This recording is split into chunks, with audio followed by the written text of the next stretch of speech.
For 2 weeks now, a Fox 19 investigation has uncovered many reasons why a change to the ends of some of the guardrails could be blamed for deaths and maimings all across the country. Now, ODOT tells Fox 19 now it has no evidence the ET Plus guardrail head used here has ever caused a problem in crashes, in direct dispute with evidence that we found. Tonight, investigative reporter Jody Barr joins us with video some argue is hard evidence that the ET Plus doesn't work. Jody?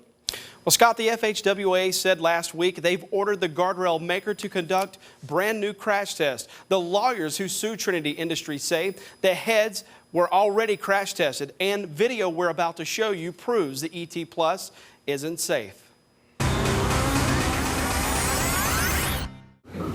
Guardrail shining on us.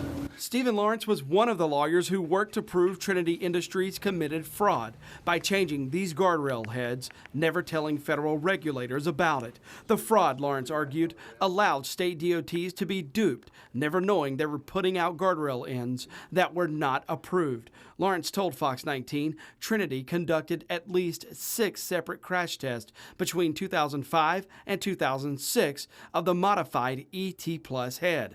Each time, Lawrence says, the head failed. Who was asleep at the wheel? The Federal Highway Administration was clearly asleep at the wheel. State DOTs, I think, relied too much on the Federal Highway Administration's blessing on this. This is how the heads are supposed to work, holding this truck in a straight line, slowing it to a stop along the rail. Lawrence's videos show the first modified ET Plus test happened in 2005. The test failed after the head locked up, sending the car back into traffic. A second test shows the guardrail head locking up, throwing the car off to the side. A third test shows another lockup, this time flipping the car. The same thing happened in a fourth test. Lawrence says 2 more failed tests happened, proving, he says, the modifications are killing and maiming people across the country. Despite the evidence, Ohio's Transportation Department will leave the heads up until new crash tests are finished. Do you believe states like Ohio are fully aware of the risk in keeping these devices on the highways here? With what they know now, they know to look. We don't even know that there is a problem. We have no evidence that there actually is a problem. ODOT Director Jerry Ray took the ET Plus off the state's approved products list. Ray has not acted to take the devices off the roads here. Those working to end the ET Plus say states like Ohio should think again. I would say it's the least deliberate ignorance and just ignoring a problem that it's their responsibility to fix.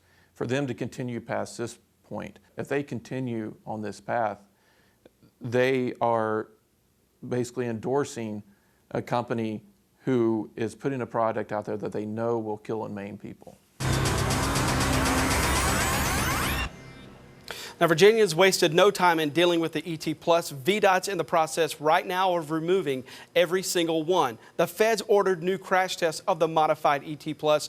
Those tests should be finished by the end of February. So that said, if those tests fail, what's next? Well, the federal government will stop paying state DOTs to install these heads across the United States, but it will then be up to state DOTs whether they will take these ET Plus heads up off the interstates. So it's something we'll continue to watch. All right, sounds good. Thanks, Thanks, Jody. Jody.